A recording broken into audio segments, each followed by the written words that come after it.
Assalamualaikum warahmatullahi wabarakatuh. Waalaikumsalam. Alhamdulillah rabbil alamin wassalatu wassalamu ala asyrafil anbiya'i mursalin wa ala alihi washabbihi ajmain. Amma ba'du, selamat siang teman-teman. Terima kasih banyak teman-teman sudah meluangkan waktu untuk memenuhi undangan kami dalam acara pada siang hari ini khusus dengan topik khusus. Memang kita mencari yang simpel Pak Kiai, khusus acaranya ngopi bareng walaupun kopinya sudah habis, sudah ada duluan tadi khusus. Izin Gus, tadi teman-teman bertanya, Pak Edi bolehkah kami bertanya apa saja kepada Ketua Umum? Saya sampaikan boleh. Jadi nanti akan langsung disampaikan oleh Gus Yahya, Ketua Umum, didampingi oleh paling kiri Wakil Ketua Umum Bapak Haji Amin Said Husni. Lalu ada Ning Alisa Wahid, salah seorang ketua, serta Wakil Sekjen Ibu Rosa.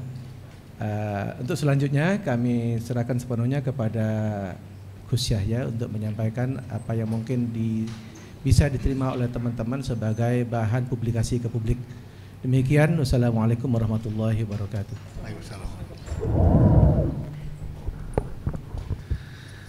Assalamualaikum warahmatullahi wabarakatuh.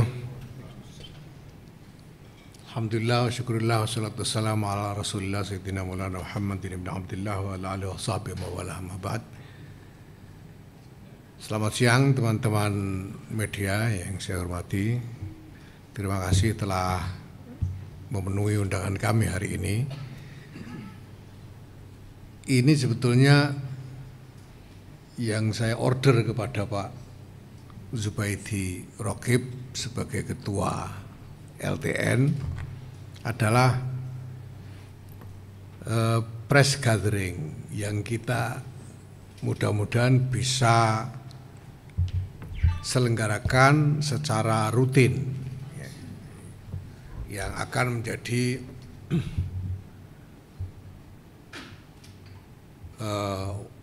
wahana bagi PBNU untuk berikan informasi-informasi kepada masyarakat terkait berbagai hal yang relevan dengan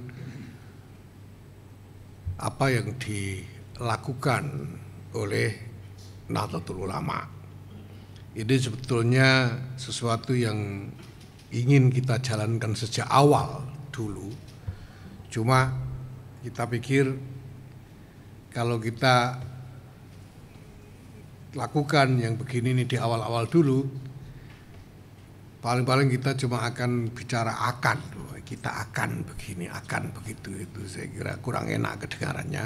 Nah, sekarang ini alhamdulillah kita sudah bisa melaporkan kepada masyarakat hal-hal yang berhasil dicapai selama pergulatan kurang lebih 3 tahun sejak kepengurusan periode ini.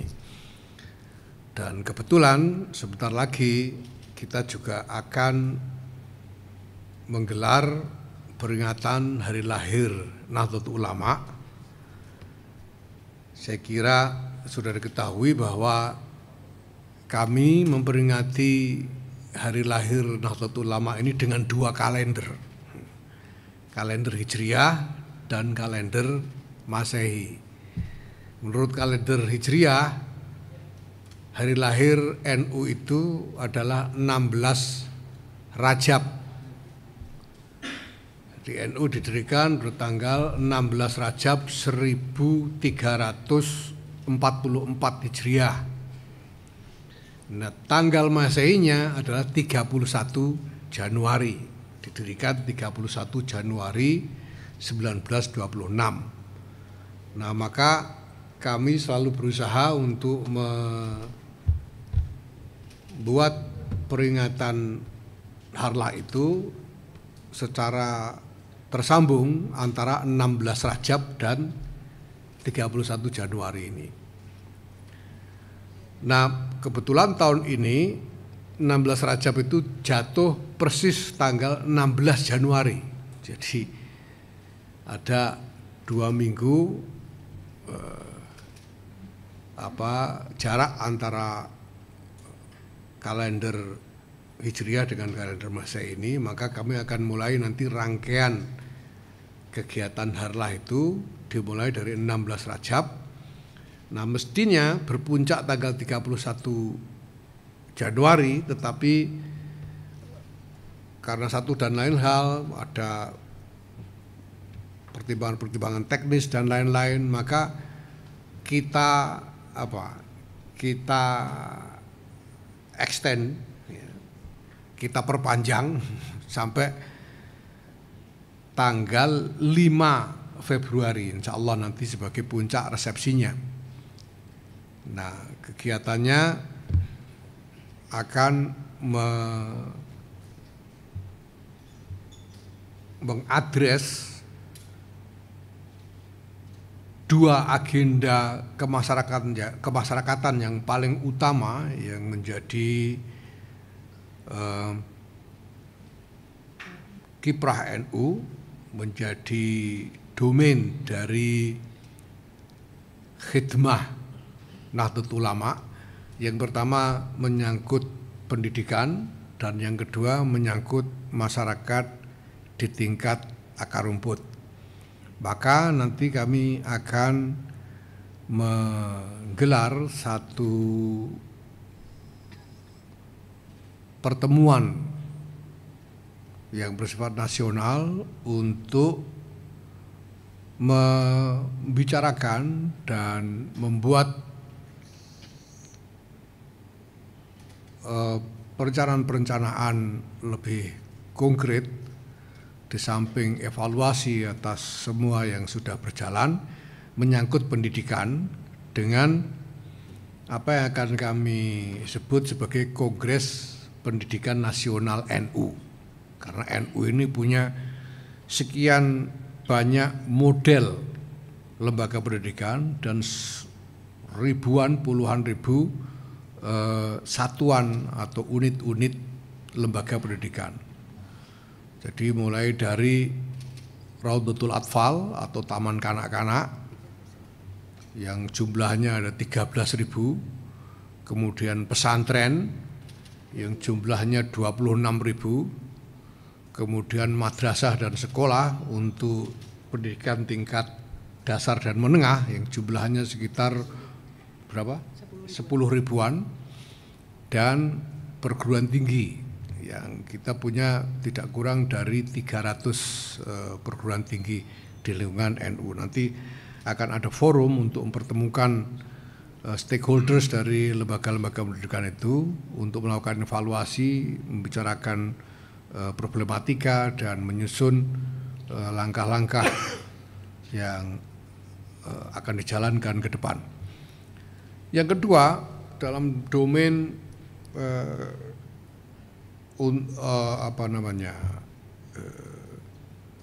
khidmah bagi masyarakat akar rumput, kami sudah meng-create satu wahana yang kami sebut dengan Gerakan Keluarga Maslahat Nahdlatul Ulama. Dan ini sudah berjalan hampir 2 tahun. Kami membuat model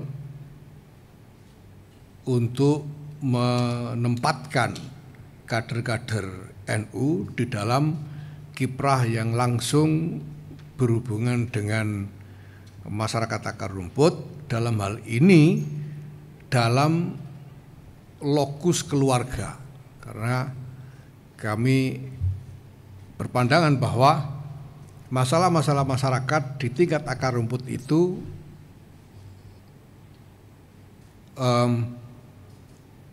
wadahnya ada di keluarga. Masalahnya muncul di keluarga dan bisa diadres melalui keluarga-keluarga itu.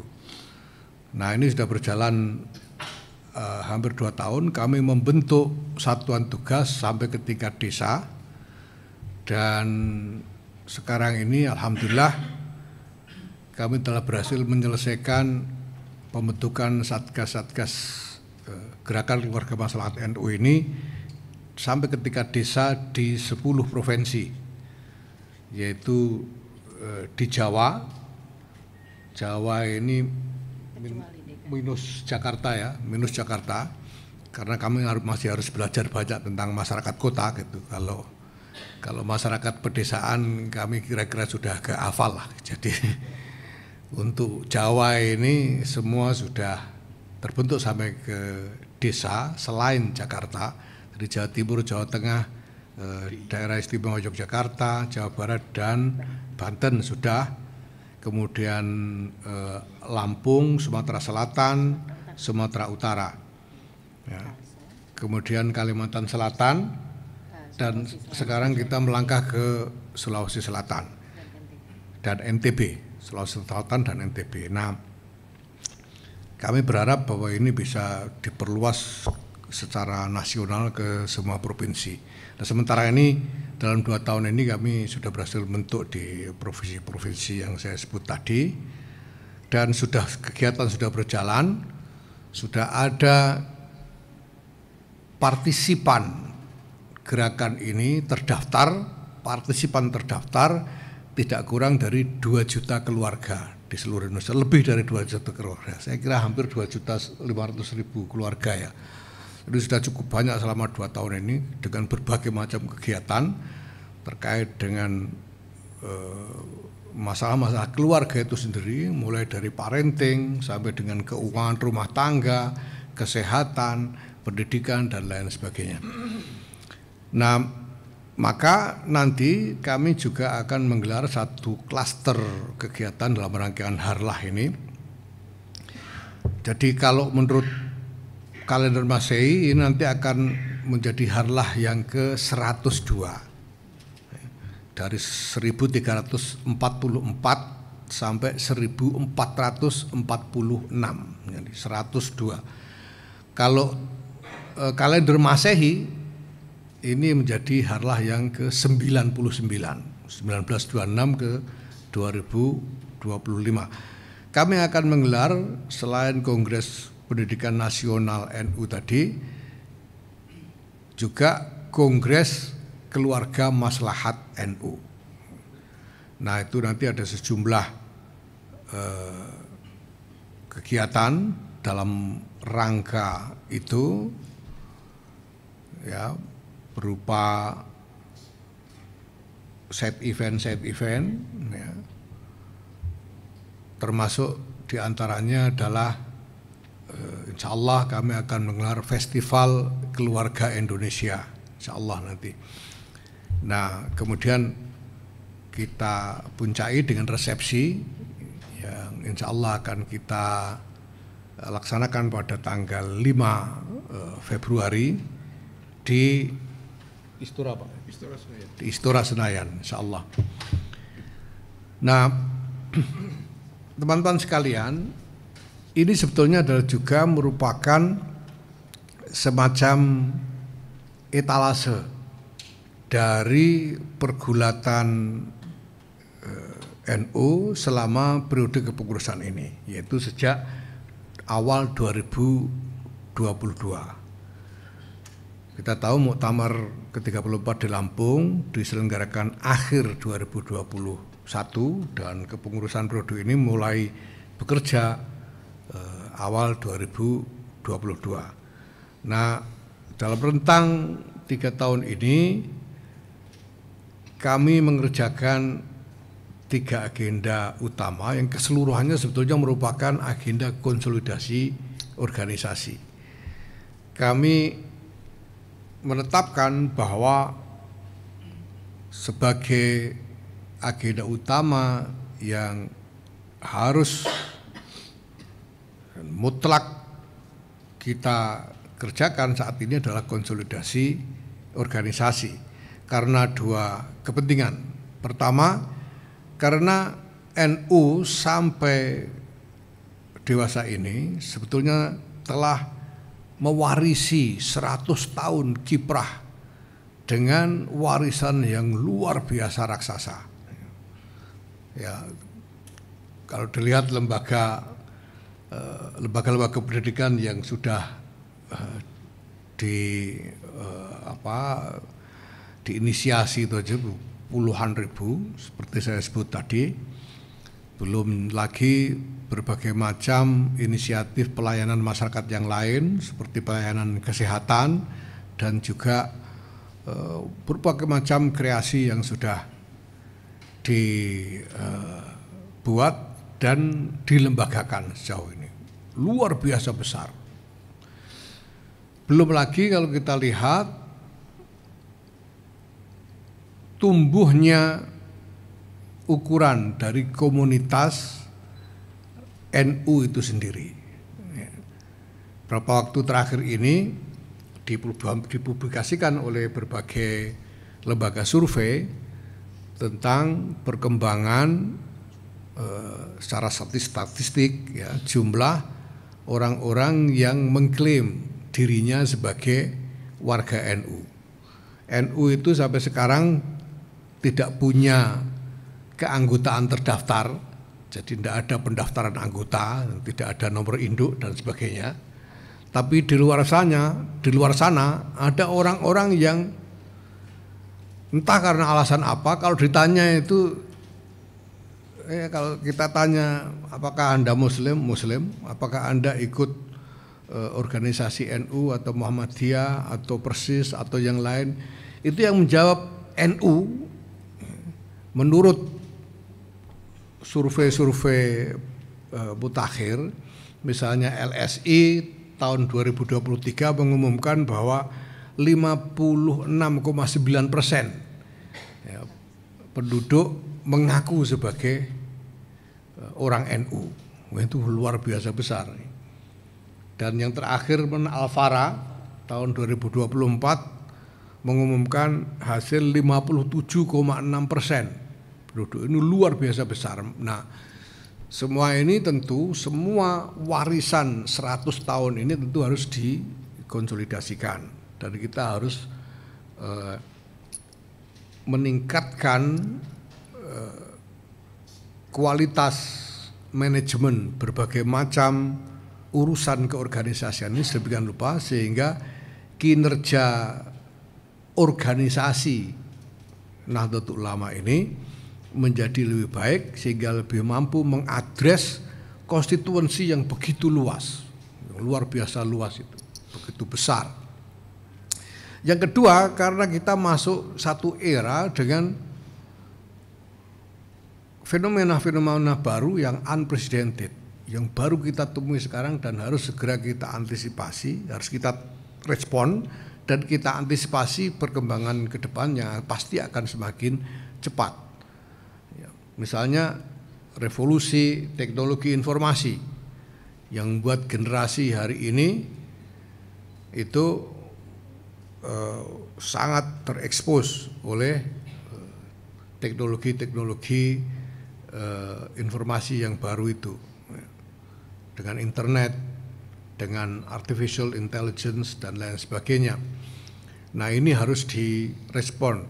Nah, semua itu tentu menuntut adanya konsolidasi yang betul-betul serius bagi keseluruhan pengelolaan organisasi Nahdlatul Ulama ini. Maka sejak awal kami menetapkan konsolidasi organisasi sebagai tulang punggung dari keseluruhan agenda dari kepengurusan periode ini.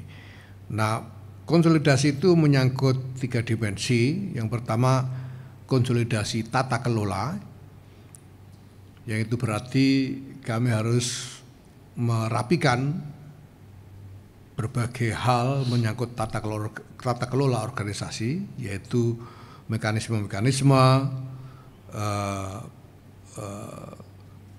prosedur-prosedur, ya,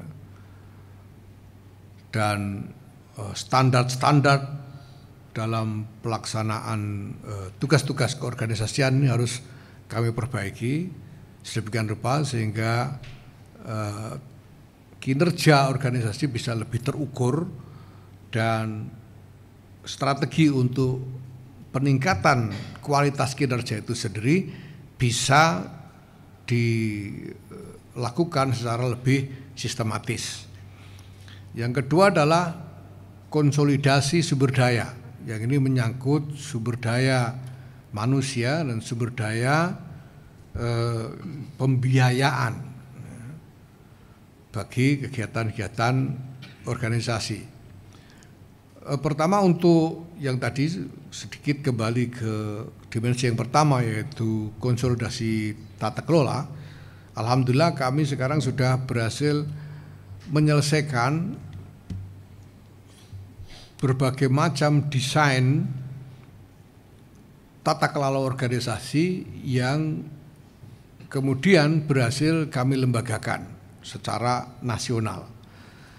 Yang bisa kita lihat sebagai hasilnya sekarang ini adalah bahwa berbagai macam proses keorganisasian bisa berlangsung dengan lebih tertib dan sangat meminimalisir kontroversi.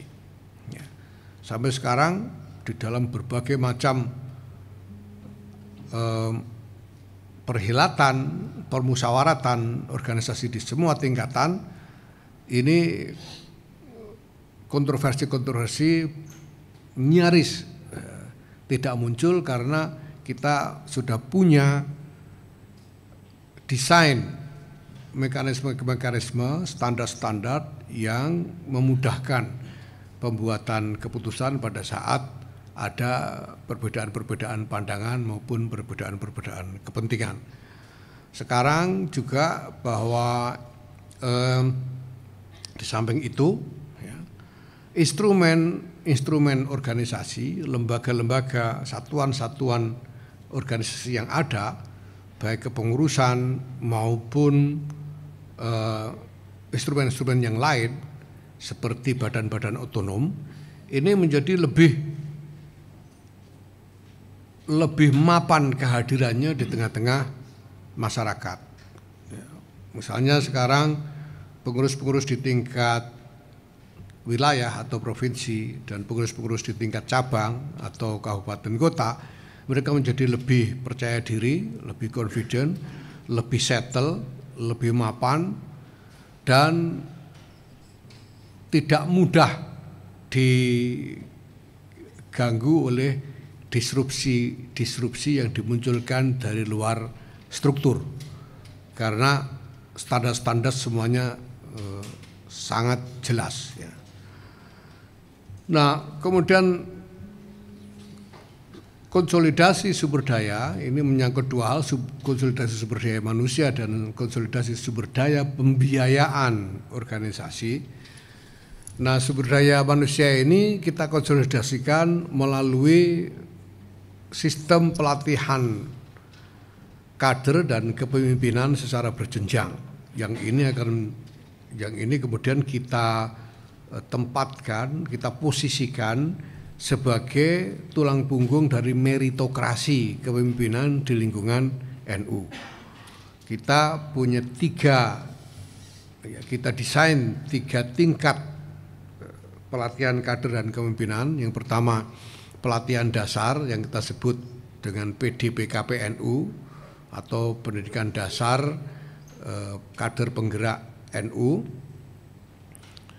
Yang sekarang alhamdulillah telah berhasil kita jalankan setelah 2 tahun ini, karena kita butuh membuat persiapan konseptual sebelumnya, dan 2 tahun sudah berjalan, alhamdulillah kita sudah berhasil melaksanakan lebih dari 1000 kali pelatihan tingkat dasar ini di seluruh Indonesia, dan sudah meluluskan lebih dari 93.000 kader lulusan pelatihan tingkat dasar ini di seluruh Indonesia.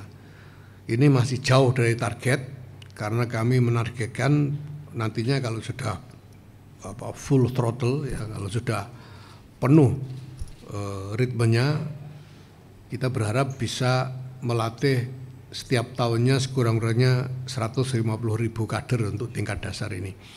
Dan kemudian untuk tingkat menengah kita sudah melaksanakan dengan frekuensi yang cukup besar juga, tidak sebesar di tingkat dasar, tapi kita sudah berhasil meluluskan untuk pendidikan kepemimpinan tingkat menengah ini lebih dari 2.500 kader.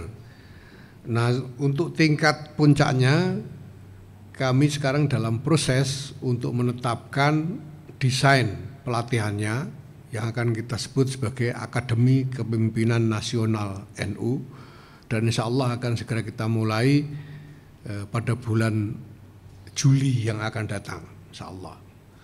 Ini akan kita rancang dengan materi-materi yang bukan hanya relevan secara domestik, jadi untuk dinamika dalam negeri saja, tapi juga relevan terkait dengan dinamika internasional, insya Allah. Kemudian, nah, sebagai hasil dari konsolidasi sumber daya manusia ini, kita sekarang punya personil-personil yang lebih berkualitas dengan kapasitas yang terukur standarnya untuk mengoperasikan organisasi ini di berbagai tingkatan. Sekarang misalnya untuk menjadi pengurus di tingkat kecamatan ini kita syaratkan harus sudah lulus pelatihan dasar. Untuk menjadi pengurus di tingkat kabupaten, pengurus cabang, ya, kabupaten kota, kita syaratkan harus lulus pelatihan menengah. Dan insya Allah 2 tahun lagi, insya Allah akan kita terapkan 2 tahun lagi syarat bahwa untuk menjadi pengurus di tingkat provinsi atau wilayah harus sudah lulus Akademi Kepemimpinan Nasional NU. Nah, sekarang ini kita sudah melihat dinamika yang sudah berubah secara umum hampir merata di seluruh Indonesia, karena personil-personil dari kepengurusan yang kita punya sekarang itu sudah memiliki standar kapasitas yang terukur. Kemudian dalam konsolidasi sumber daya pembiayaan kita sudah menginisiasi berbagai macam usaha ya, dan sudah mulai berjalan, sudah mulai menghasilkan revenue, sehingga alhamdulillah sebagian besar pembiayaan dari operasi organisasi dalam sekurang-kurangnya setahun terakhir ini sudah lebih banyak mengandalkan revenue yang dihasilkan melalui usaha-usaha yang kita lakukan ya. Dan porsi dari donasi berbagai pihak ini sudah semakin berkurang. Alhamdulillah, ke depan kita harapkan usaha-usaha ini akan menghasilkan revenue yang lebih signifikan sehingga semua kebutuhan organisasi bisa dibiayai sendiri secara mandiri oleh NU. Nah, yang matra yang ketiga adalah konsolidasi agenda. Kita ingin membangun keseluruhan sistem kinerja organisasi ini sedemikian rupa sehingga agenda-agenda, program-program, kegiatan-kegiatan organisasi ini terkonsolidasi dari pusat sampai ke tingkat paling bawah, yaitu di tingkat desa. Nah, untuk itu kami sekarang telah berhasil menyusun dan menetapkan apa yang kami sebut sebagai rencana strategis nasional NU. Sudah, dan kemudian sekarang sudah mulai dijabarkan di berbagai provinsi menjadi rencana-rencana strategis di tingkat provinsi untuk kemudian sampai ke kabupaten kota dan seterusnya sampai menjadi kegiatan-kegiatan di tingkat akar rumput. Alhamdulillah semuanya berjalan dengan baik sehingga sekarang semua pihak atau semua instrumen organisasi ini menjadi saling tahu dan saling mengerti apa yang dikerjakan oleh instrumen yang lain secara nasional, sehingga semua gerak organisasi ini bisa berlangsung secara lebih sinergis. Lebih-lebih setelah kami menerapkan platform digital sebagai wahana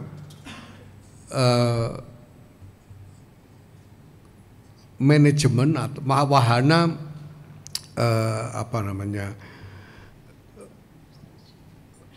pemrosesan ya berbagai macam urusan organisasi mulai dari pusat sampai ke daerah.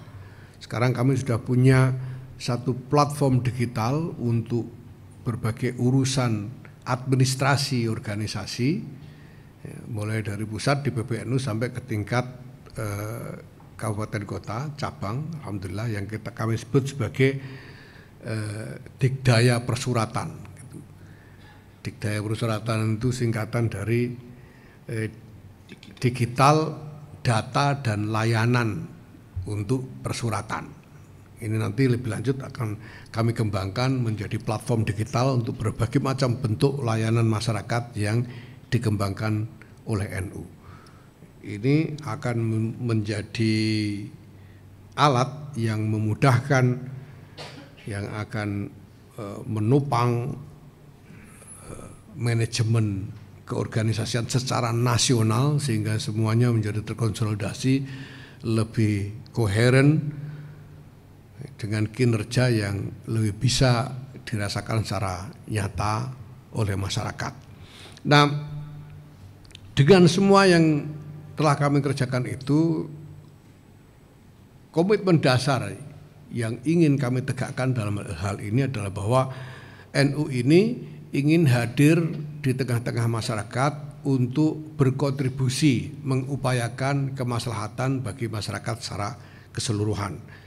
Dan upaya ini akan dan untuk itu ya, untuk berkontribusi itu NU menyediakan diri untuk bekerja sama dengan pihak manapun yang punya tujuan yang sama, yaitu menghadirkan kemaslahatan bagi masyarakat. Termasuk dalam hal ini kerjasama dengan pemerintah. Selama ini kami sudah menginisiasi sejumlah hal dalam kerjasama dengan pemerintah, termasuk dalam kegiatan gerakan keluarga maslahat NU ini, dan juga dengan berbagai macam pihak swasta, baik itu kalangan bisnis maupun NGO yang lain. Dan kami bisa katakan sekarang ini kami siap untuk berkontribusi. Ya, saya sudah sampaikan dalam berbagai kesempatan bahwa pasti pemerintah, siapapun pemimpinnya, membangun agenda-agenda untuk kemaslahatan rakyat, dan NU siap berkontribusi untuk ikut mendukung dan membantu upaya-upaya menghadirkan kemaslahatan itu. Nah, maka kami juga berharap bahwa pemerintahan Presiden Prabowo Subianto dan Gibran Rakabuming Raka ini juga terbuka untuk kerjasama dengan Nahdlatul Ulama, karena insya Allah kami bisa memberikan kontribusi yang cukup bermakna, terutama dengan instrumen keorganisasian yang sudah berhasil kami bangun secara luas dan menyebar di seluruh Indonesia, dan semuanya terkonsolidasi sehingga bisa digerakkan dengan lebih mudah untuk menghantarkan agenda-agenda kemaslahatan yang dibangun itu, sehingga sungguh-sungguh bisa mencapai dan dirasakan manfaat nyatanya oleh masyarakat di tingkat bawah. Ya. Saya kira ini yang bisa saya sampaikan sebagai informasi umum, dan silakan nanti apabila ada yang ingin ditanyakan. Terima kasih. Assalamualaikum warahmatullahi wabarakatuh. Monggo teman-teman, barangkali ada yang ingin bertanya bisa langsung kepada Ketua Umum satu-satu ya. Monggo Mas yang pakai jaket dari mana, sebutkan nama dan medianya. Baik, terima kasih. Assalamualaikum warahmatullahi wabarakatuh. Kenalkan, saya Hamam dari Tempo Gus. Selamat siang Gus. Saya ada beberapa pertanyaan, insya Allah relevan dengan yang tadi disampaikan. Pertama soal ini Gus, tadi Gus saja cerita soal concern di pendidikan di momen Hari NU nanti. Nah, berkaitan dengan pendidikan Gus, dengan banyaknya instansi pendidikan NU, bagaimana tanggapannya Gus saya soal wacana pengadaan kembali ujian nasional? Karena itu kan bagian penting dari pendidikan juga. Yang kedua soal tadi Gus saya juga menyampaikan soal akar rumput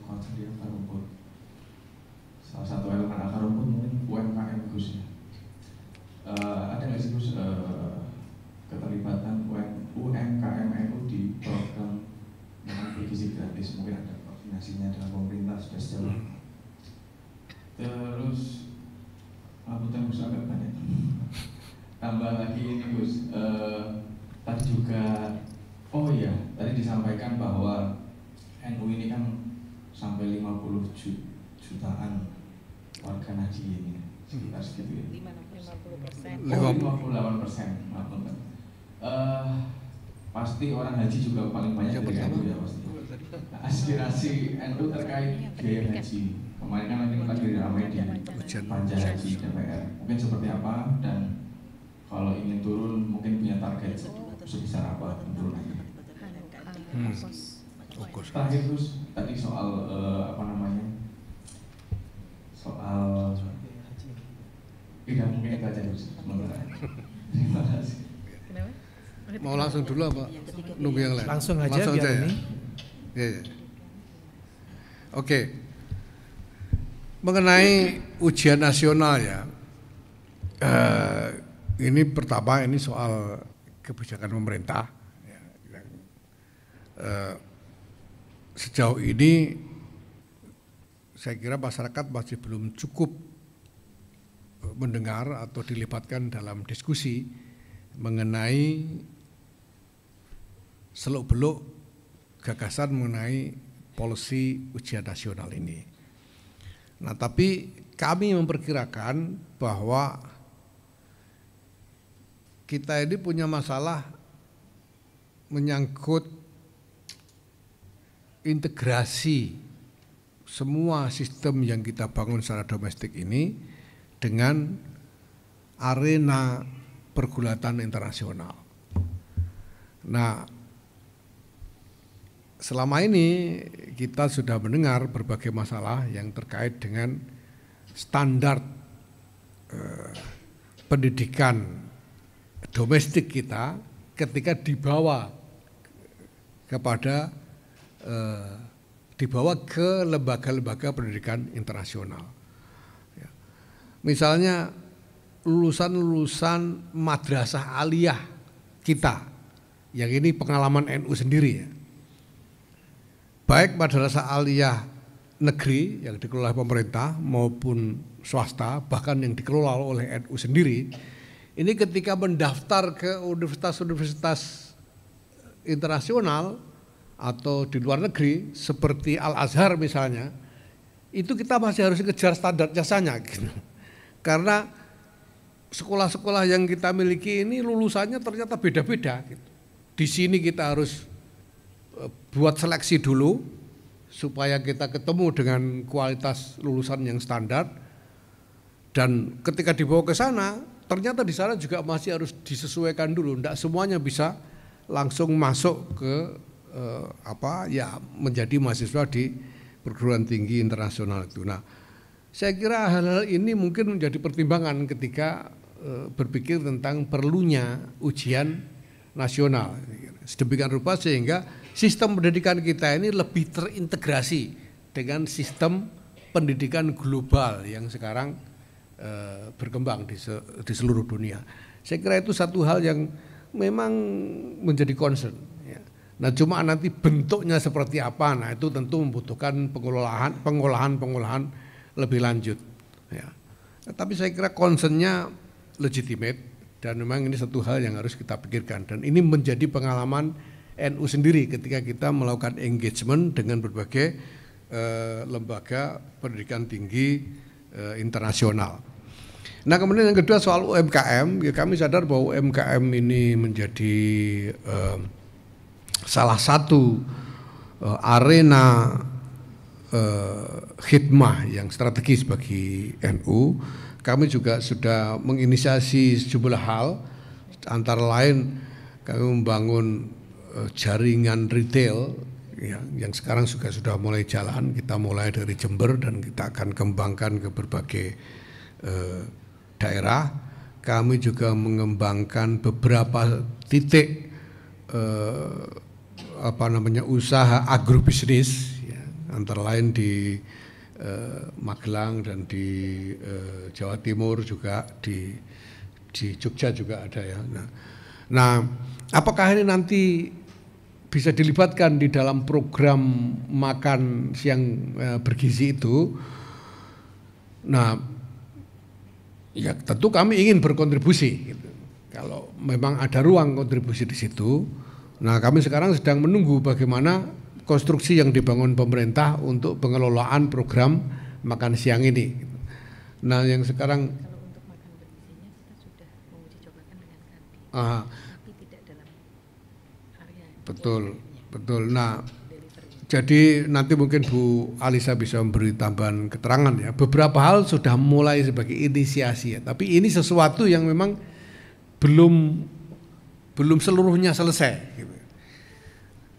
Sekarang ini ada beberapa pesantren yang sudah dihubungi untuk dijadikan pilot project, ya, dijadikan tempat membangun pilot project bagi pelaksanaan makan bergizi gratis ini. Ya, ini semuanya nanti akan dijalankan dalam koordinasi dengan NU. Nah, mudah-mudahan dalam waktu dekat ini, karena kalau kita lihat pace-nya ini memang sangat intens ya, dan dikerjakan dengan cukup cepat. Ya, mudah-mudahan dalam waktu yang tidak lama lagi ini semuanya akan menjadi model yang lebih jelas. Sekarang berbagai macam instrumen standarnya sudah dikerjakan ya, misalnya bagaimana supaya bisa menjadi partner dan lain sebagainya. Ini kita sekarang merespon itu sesuai dengan apa yang sudah ditetapkan oleh pemerintah ya. Ya, mudah-mudahan tentu saja kami berharap NU bisa memberikan kontribusi yang signifikan dalam soal ini. Kemudian soal biaya haji ya. Biaya haji ini ya memang faktornya banyak, dan yang paling utama adalah faktor apa namanya itu ya, faktor valuta itu loh, apa, nilai tukar, faktor nilai tukar gitu ya. Karena kegiatannya itu ada di Saudi sana ya, di Haromen, dan pakai uang Saudi bayarnya gitu. Jadi ya itu tergantung nilai tukar saya kira ya. Dan ini sesuatu yang tidak terelakkan gitu. Kalau dilihat dari harga-harga di sana, menurut teman-teman yang selama ini terlibat di dalam pengelolaan haji, sebetulnya perubahan harga enggak terlalu signifikan. Jadi di sananya itu harga kira-kira ya stabil gitu. Nah, yang enggak stabil itu kan nilai tukarnya ini. Nah, jadi kalau dihitung rupiah jadi berubah karena perubahan nilai tukar. Nah, ini saya kira satu hal yang perlu dipahami oleh masyarakat ya, karena ini bukan hanya soal bagaimana kita melakukan manajemen yang efisien saja, tapi ini terkait dengan kinerja ekonomi yang lebih luas toh. Ini soal nilai tukar ini kan soal kinerja ekonomi secara umum yang akan ikut mempengaruhi. Nah, dalam hal ini kami percaya bahwa pemerintah ya bersama-sama dengan DPR akan berusaha membuat penetapan yang paling meringankan bagi jamaah ya. Saya kira gitu ya, berapapun yang ditetapkan itu ya. Ini silakan.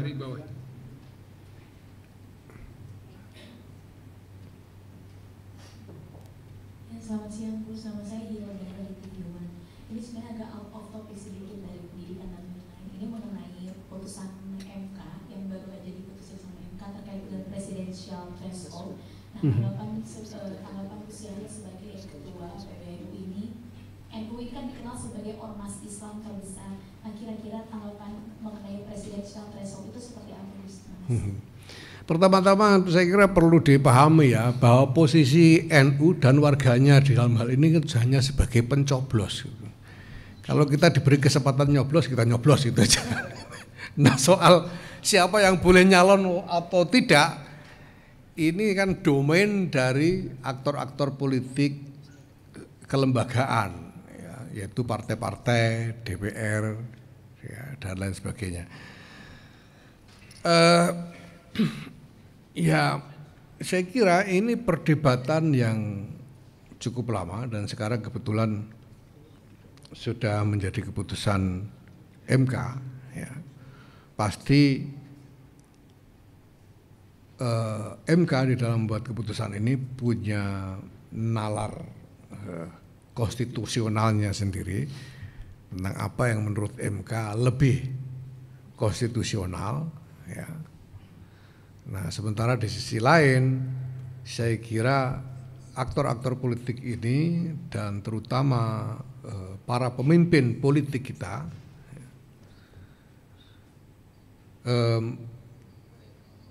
mempunyai visi tentang bagaimana konstruksi politik Indonesia ke depan harus diciptakan supaya ada keseimbangan antara tuntutan demokratisasi dan efisiensi manajemen politik nasional. Ya. Kita tentu tidak hanya berpikir pokoknya asal demokrasi dengan mengorbankan katakanlah sistem politik yang tidak efisien gitu ya. Tentu tidak, ya.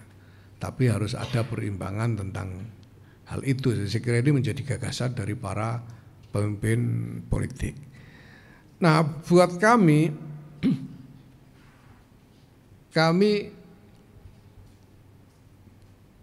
tidak menganggap ini sebagai domain dari NU. Karena demokrasi itu tiangnya atau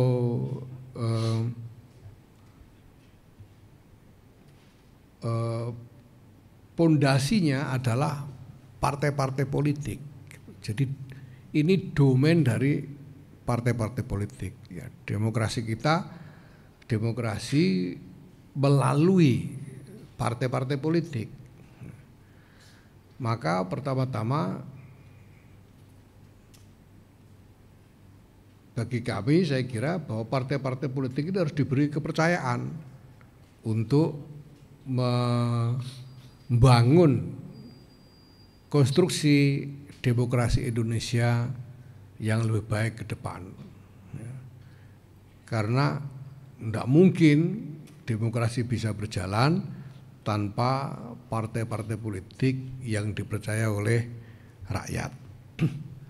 Nah, kita butuh partai politik yang kuat dan kita butuh adanya kepercayaan atau trust dari rakyat kepada partai-partai politik ini sebagai jembatan yang menyambungkan aspirasi dari rakyat ini kepada agregasi politik di tingkat negara dan pemerintahan. Ya, nah, sekarang sudah ada keputusan MK seperti itu. Nah, tentu selanjutnya ya tergantung bagaimana lembaga-lembaga politik yang ada, mulai dari partai-partai, DPR, MPR, pemerintah di dalam merespon keputusan MK ini dan sampai kepada bagaimana nanti implementasinya di dalam pelaksanaan pemilu atau pemilihan presiden itu sendiri. Terima kasih. Soal libur ini yang libur apa gitu? Sekolah. Kalau sekolah itu sekolah yang mana? Nah, ya sekolah formal yang libur kan. Selama 9 penuh. Jadi ya wacana, tapi kita udah pernah. Sekolah libur 9 penuh itu dulu sudah pernah. Tidak libur juga sudah pernah. Ya.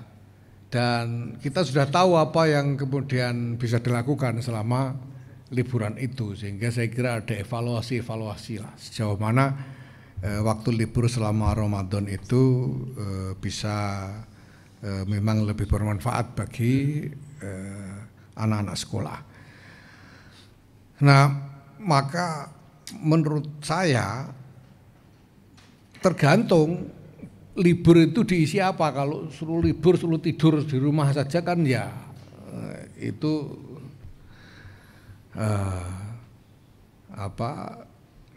tidak seperti itu yang kita inginkan toh. Karena kenyataannya sekolah sambil puasa juga enggak apa-apa, gitu. Sudah kita coba juga enggak apa-apa.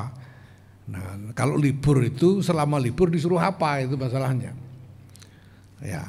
Nah, ini yang saya lihat selama ini belum pernah ketemu model yang bisa diandalkan. Ada dulu pernah dicoba misalnya anak-anak sekolah itu disuruh ikut traweh, lalu minta tanda tangan imamnya, hal begitu untuk supaya beribadah lebih tekun misalnya begitu. Tapi apakah itu model yang juga bisa kita andalkan? Ini tergantung, sebetulnya ya tergantung kerangkanya ini kita mau suruh apa anak-anak sekolah ini gitu, selama Ramadan itu. Gitu.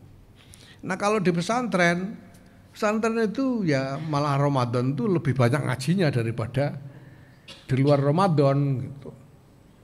Kalau di luar Ramadan itu ngaji paling-paling sehari 3 kali kalau pesantren rasional itu ya.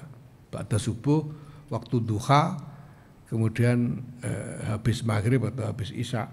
Tapi kalau Ramadan itu sehari bisa 6-7 kali ngajinya itu, bisa sampai jam 12 malam menjelang sahur baru selesai. Jadi menghabiskan, karena idenya adalah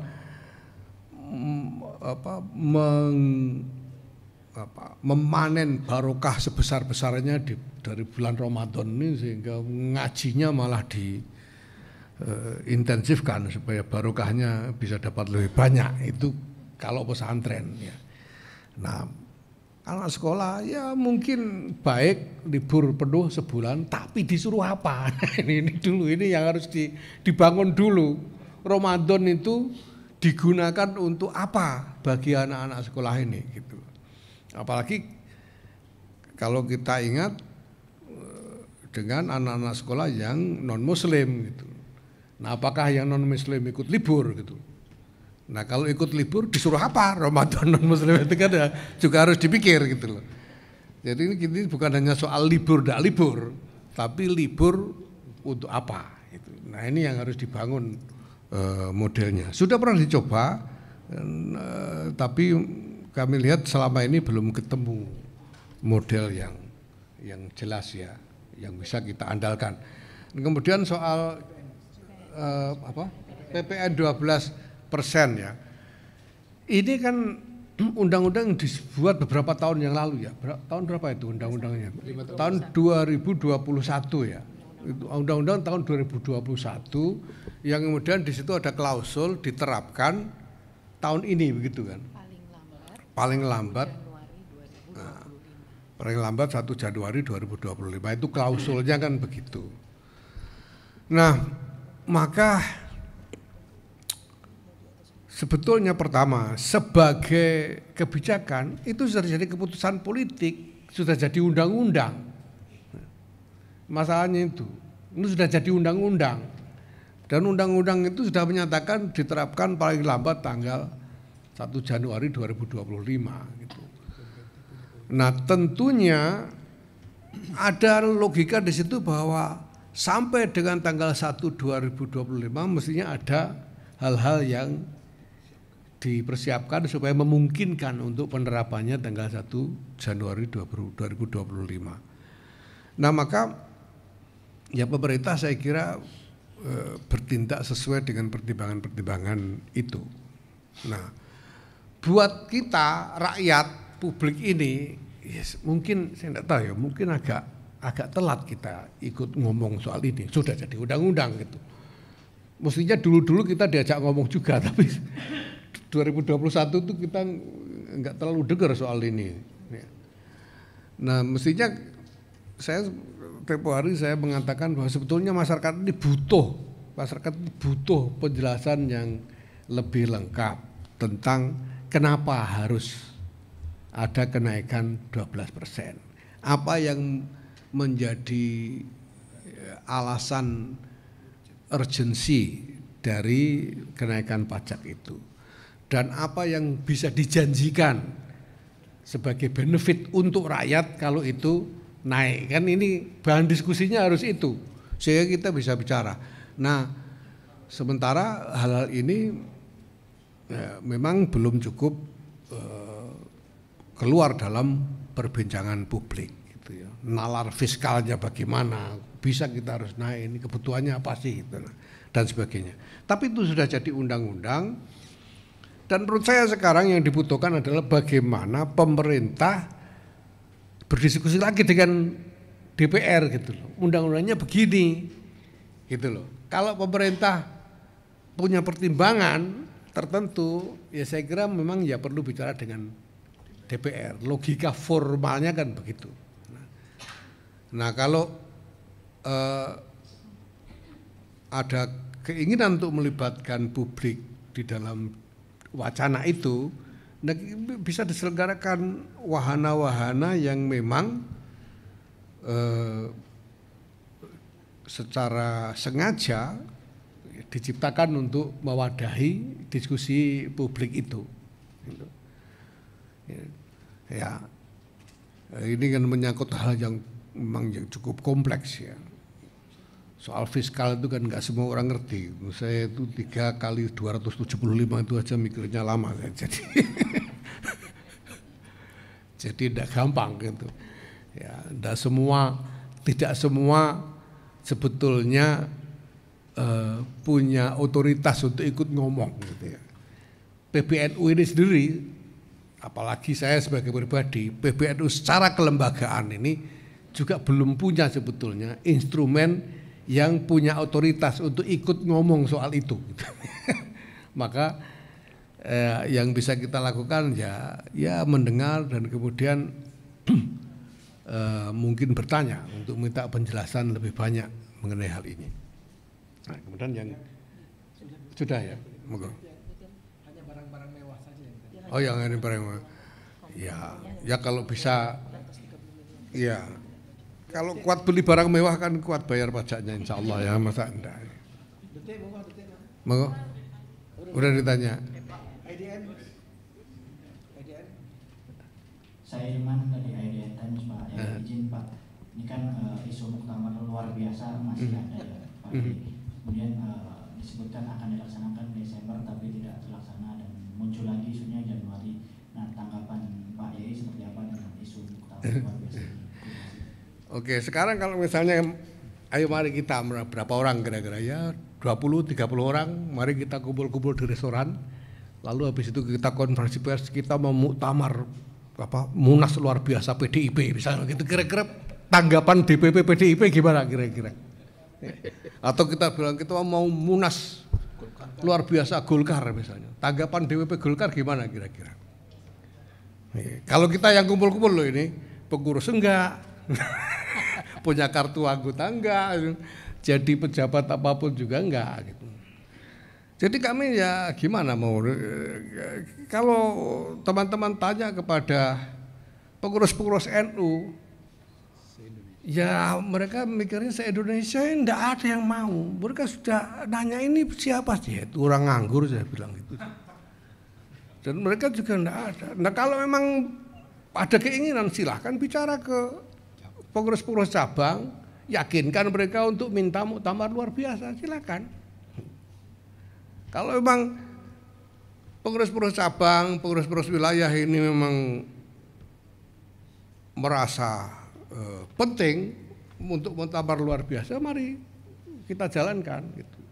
Karena itu juga sudah diatur dalam ADRT bahwa muktamar luar biasa itu bisa dilaksanakan apabila diminta oleh lebih 50% pengurus wilayah tingkat provinsi dan pengurus cabang tingkat kabupaten kota, lebih dari 50%. Kalau 50% minta itu harus dilaksanakan dan penyelenggaranya adalah PBNU.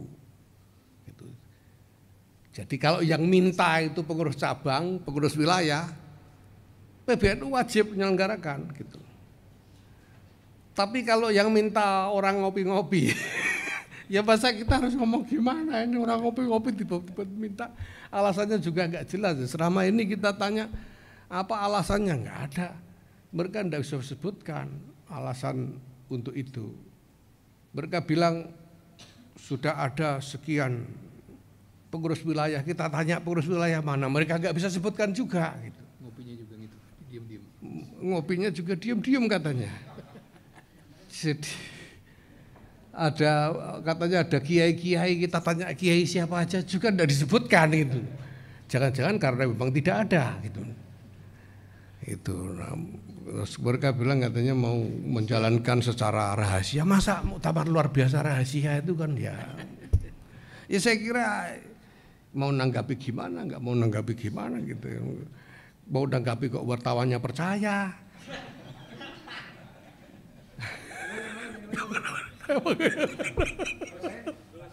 Iya. Langsung.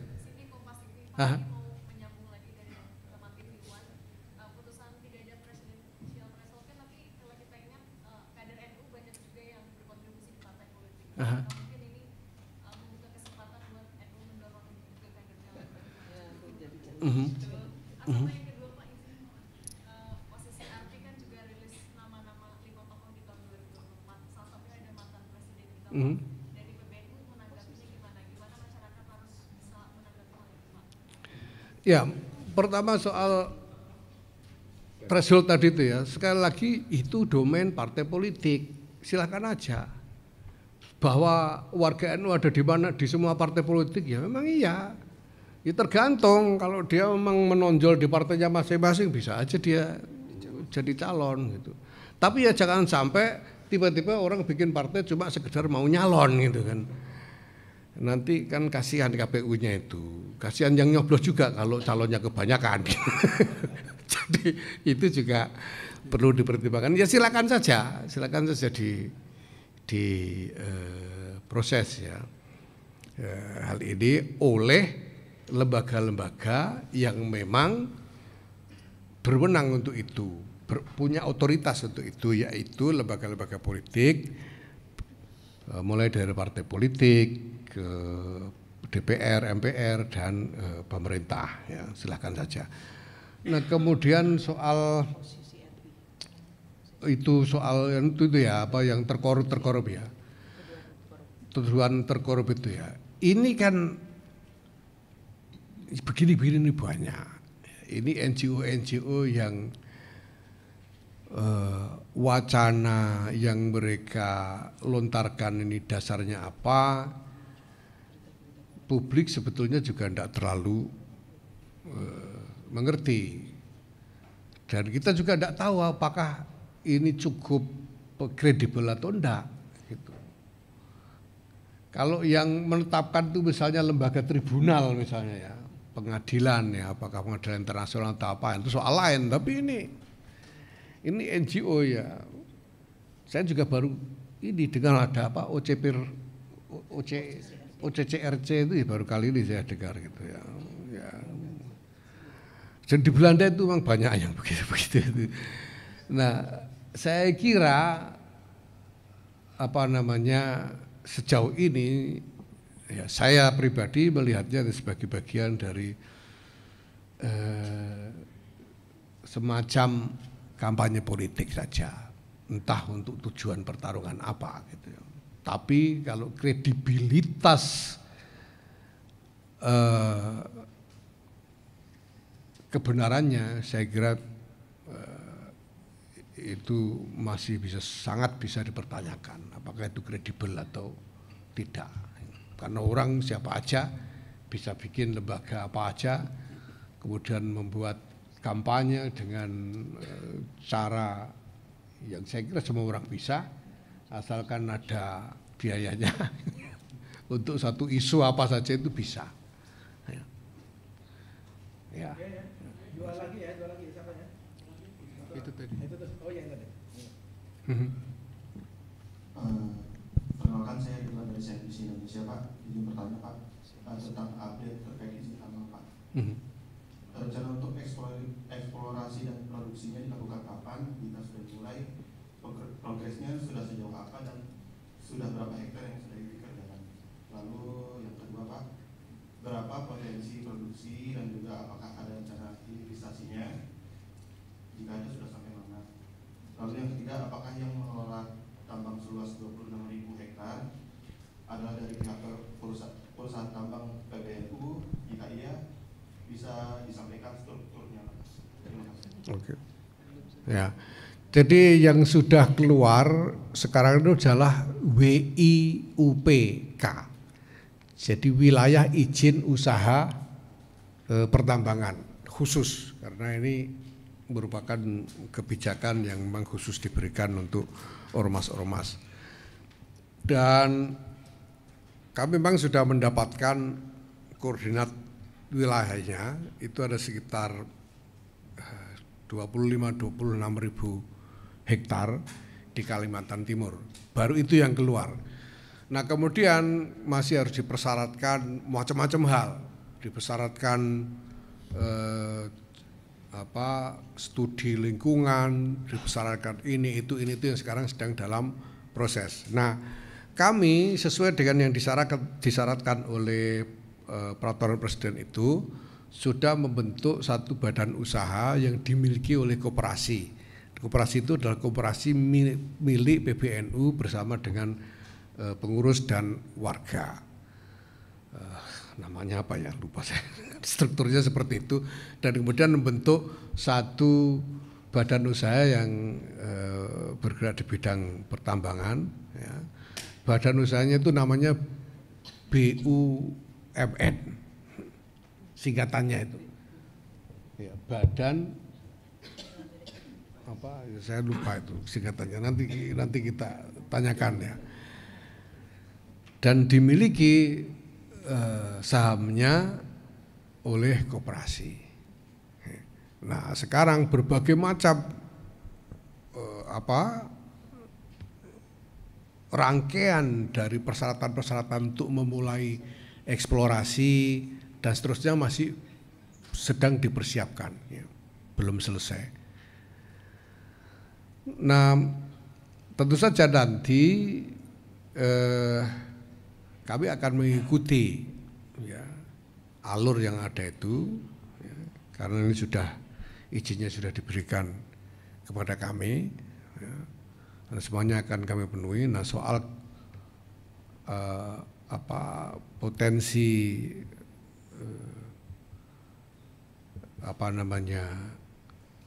batu baranya, ya tentu kita harus menunggu hasil eksplorasinya nanti, karena belum.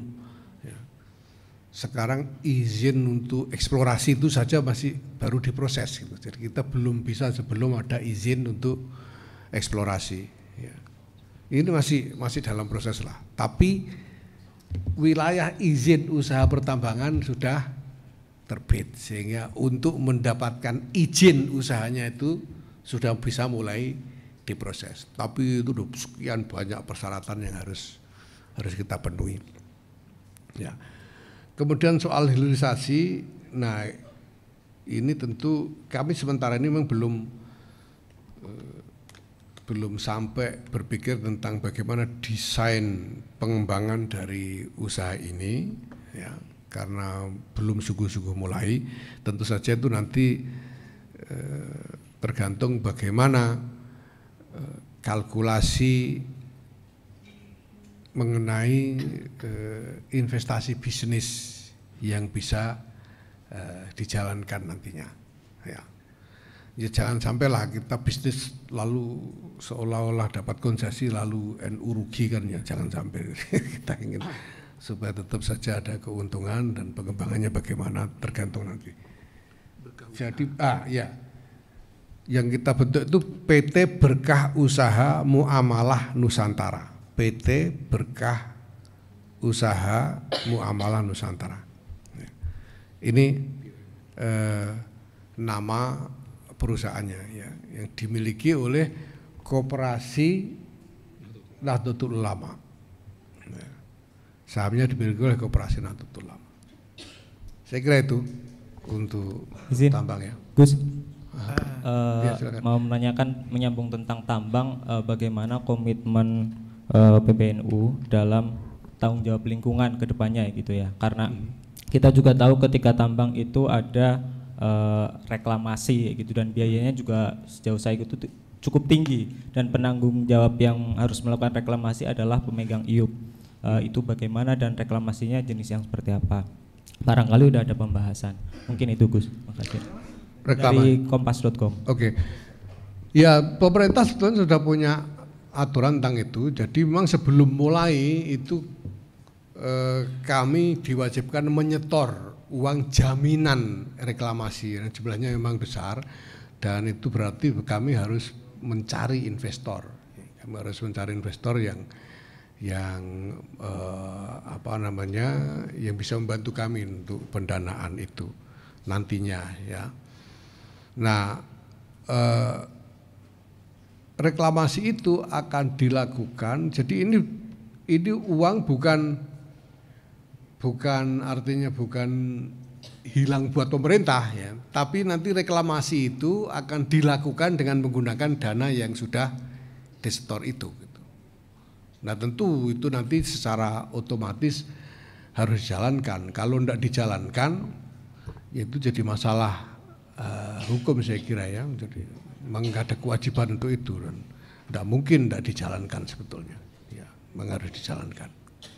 Saya kira belum seluruhnya. Nah sekarang kita sedang mencari ya itu tadi, mencari partner investor karena menggalang dana yang besar itu juga bukan hal yang mudah ya. Dan itu tergantung kalkulasi mengenai potensi kandungan dan lain sebagainya. Semuanya dalam perhitungan yang agak rumit. Ya. Baiklah teman-teman, mungkin kita sudahin. Dikit Gus, soal program prioritas dari PBNU sendiri di 2025 apa aja yang akan diprioritaskan utama. Kemudian yang kedua, menghindari Gus palsu Gus. Apa tips atau apa ya yang akan dilakukan oleh PBNU? Pertama soal ya. Prioritas kembali tentang ini Gus, penegasan ke arah mana informasi dan transformasi digital. Oke. Terima kasih. Terima kasih. Oke, tentang program prioritas kami untuk 2025 ini, pertama-tama soal gerakan keluarga maslahat ini akan menjadi prioritas. Ya. Jadi kami akan cukup intensif memfokuskan energi sumber daya untuk gerakan keluarga maslahat NU ini. Dan yang kedua persis soal digital. Ya. Jadi soal digital ini pertama kita ini itu kan memang kami buat Digdaya NU itu, jadi nanti semua data dan layanan NU ini akan kita tampung dalam satu platform digital. Nah, sehingga koordinasi bisa lebih mudah. Sekarang ini sudah jalan untuk administrasi, sudah jalan dan kita sudah rasakan faedahnya. Segala sesuatunya menjadi jauh lebih efisien, proses menjadi jauh lebih cepat dan seterusnya. Dan sudah sampai mulai dari PBNU sampai ke tingkat cabang, ke kabupaten kota. Ini alhamdulillah. Nah, ke depan layanan-layanan ini sekarang sudah ada soal kaderisasi, sudah ada platform yang di-create. GKMNU juga sudah mengkreasi platform digitalnya sendiri. Ini semua nanti akan kita integrasikan di dalam satu platform digital besar gitu ya. Nah, itu akan menjadi prioritas kami tahun 2025 ini. Kita harapkan akhir 2025 ini GKMNU ini sudah merata pembentukan satgasnya di seluruh Indonesia, dan juga program-programnya juga merata ya, untuk keluarga-keluarga di seluruh Indonesia. Dan perlu dicatat bahwa objek atau sasaran dari program GKM NU ini tidak khusus warga NU saja. Ini kita desain sebagai layanan inklusif, layanan untuk semua masyarakat. Jadi yang mau ikut itu enggak ditanya NU apa enggak gitu. Pokoknya kalau mau ikut ya ikut saja gitu. Ditanya agamanya juga enggak gitu. Pokoknya ini untuk umum lah, sebagai layanan NU untuk masyarakat secara umum. Kemudian untuk Gus palsu itu iya, selama ini tuh belum pernah ada mereknya Gus itu memang. Jadi kita mau bilang palsu ndak palsu itu juga susah. Menurut saya ya ini soal soal masyarakat aja lah gitu. Soal masyarakatnya. Kalau ngomong sarjana palsu misalnya kan kita bisa nanya ijazah dan lain-lain gitu ya. Tapi kalau Gus asli itu tidak ada ijazahnya, Bu. Jadi kita juga nggak bisa ngomong apa-apa. Silakan aja. Kalau ada orang bilang Gus itu harus anaknya kiai, ya kiai itu kan macam-macam. Kiai itu ada kiai besar, ada kiai kecil, ada kiai tunggul wulung, ada kiai selamat dan lain sebagainya, itu macam-macam. Jadi menurut saya ini bukan isu yang harus terlalu kita pikirkan. Biar aja orang pengen dipanggil Gus kok nggak boleh gitu ya. Ya enggak apa-apa lah, silakan saja gitu ya. Baiklah teman-teman, kopinya udah habis ya. Oke, gitu ya. Terima kasih semuanya teman-teman ya. Kita ketemu lagi pada kesempatan. Mudah-mudahan kita bisa lakukan ini secara reguler. Ya, reguler. Nanti ketemu lagi. Terima kasih banyak atas segala kehadirannya. Mohon maaf atas segala kekurangan. Wassalamualaikum warahmatullahi wabarakatuh.